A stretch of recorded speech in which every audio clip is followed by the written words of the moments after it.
Hey guys, one thing we're always asked about as self-defense professionals are what tools to carry with us. Usually people ask about pepper spray and stun guns. So let me fill you in a little bit about the pros and the cons of each. Hi, I'm James Hiromasa, co-founder of Colorado Krav Maga and subject matter expert for the state of Colorado and self-defense professional. Here's the deal. No matter what you choose to use or carry for a self-defense tool, the first rule is you must train with it. You cannot buy pepper spray, clip it onto your keychain, and expect yourself to be able to access it and utilize it under stress when the moment counts, right? Seconds matter. Somebody's running at you with a club, a stick, or a knife or something. You're going to be fumbling around for that thing. You need to train to get at it and properly orient it and to use it and check your accuracy on that pepper spray before you're under that kind of stress. And hopefully train under stress, right? Create some kind of stress. Do sprints, do push-ups, do jumping jacks, run around, do some fighting on bags, and then try to access it. You can use inert training sprays to get the same effect and actually be able to deploy it onto a target without dosing everybody around you and yourself. They sell them all over the place, and it's just compressed water in the same canister. So no matter what tool, like I said, that you choose to use, you must train with it under stress. Stun guns, same thing. How are you carrying it? Where you're carrying it on your person, you have to practice accessing that and preferably practice it under stress. And you have to get it out and you have to deploy it. Now, here's the thing about stun guns. Stun guns are contact only, which means you have to be very, very close to somebody to use it. Here's the other thing about stun guns that people don't realize. Even though I don't know what they are, 4 million volts, whatever it is, the volts are one thing. It's the current that's important. And more importantly, it's how it's placed on the body. Most stun guns have probes that are an inch or less, at the most an inch and a half apart, which means when you contact somebody with a stun gun, it's very localized effect, mostly discomfort. Yes, I'm going to say that again. Stun guns mostly produce discomfort. I've been hit by stun guns many, many, many times just for experiments and to figure it out. And I'll tell you that if you came up behind me right now and stuck a stun gun in my back, the kind you buy on Amazon, I will literally turn around, move away from you, hit your arm, and then punch you in the face because it's irritating. So you have to be prepared to be in constant close contact with somebody. Now, don't get me wrong. Stun guns have a really good psychological deterrent effect. You take that thing out and you'll clackety, clackety, clack, and you can see the sparks. People are afraid of that. They know it's going to cause discomfort. They might back off. But if it's personal and if it's visceral and if it's angry or it's psychological, they're going to walk right through that. I would not count on a stun gun to save my life. Pepper spray. Let's go back to pepper spray. Great tool. However, you have to know that pepper spray is really only effective on about 94% of humans. That means about 6% of all human beings are immune to it. Not only that, you can build up an immunity to it or a tolerance to it as well. Not an immunity, but a tolerance to it. Meaning the more you are pepper sprayed, the more you can handle being pepper sprayed. For some people in society, that might be quite frequently.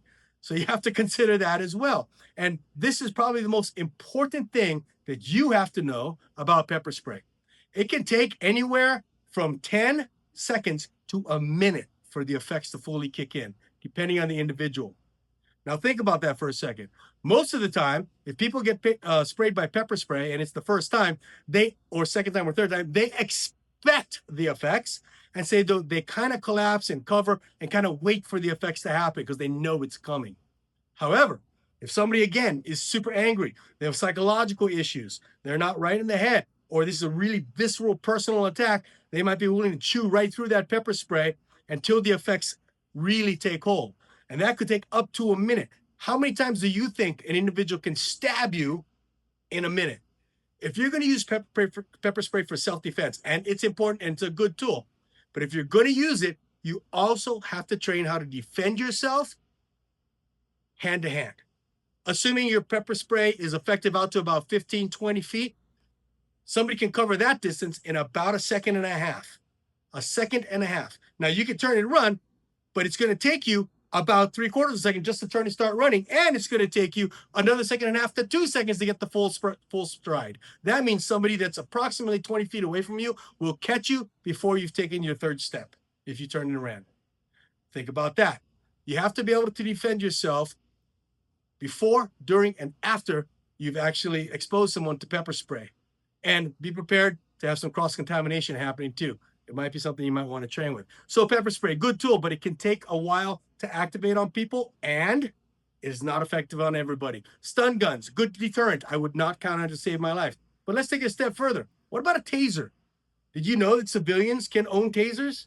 Taser's a brand name, by the way. Really, the device is called a neuromuscular incapacitation device.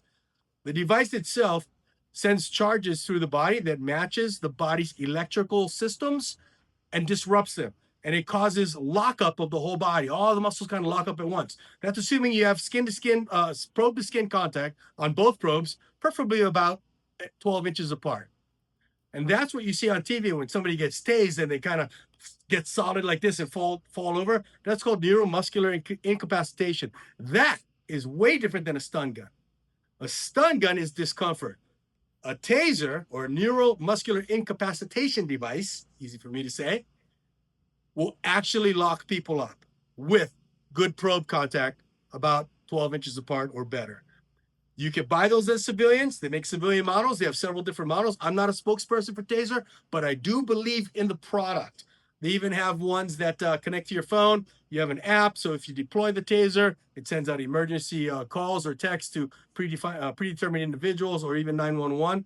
Pretty good stuff. I encourage you to look it up. Maybe we'll provide some links in the comments to some of these products. So we've talked about pepper spray. We've talked about stun guns, and we've talked about tasers. If I were to give you advice, I would say Taser. Go Taser. The most expensive option for sure, but also the most effective option for sure. And depending on your state, perfectly legal to carry just about anywhere, except on an airplane. You can't do that. But some states regulate tasers like firearms. Most, I believe, do not. Pepper spray is a good secondary or a good backup. Understand the limitations. Make sure you train with any of those tools that you choose. If you're a stun gun person, I'm sorry to break it to you, but it's probably the third or least most attractive option for real self-defense. And then you have a whole array of impact tools and combative tools. All of these things require you to be close enough to hit somebody, strike somebody, stab somebody. And again, that requires training. Don't expect yourself to rise to the occasion and suddenly become fantastic with these tools. You need to train on all of them. And regardless of the tool, you should learn hand-to-hand self-defense, because you can deploy your taser and one probe can miss. And then guess what? To make it effective, you have to contact with your device to complete that circuit to get any kind of lockup on them. So you never know what's going to happen. Training is important. Hand-to-hand self-defense is important. The tools that you choose only enhance your safety. They don't ensure it. You have any questions?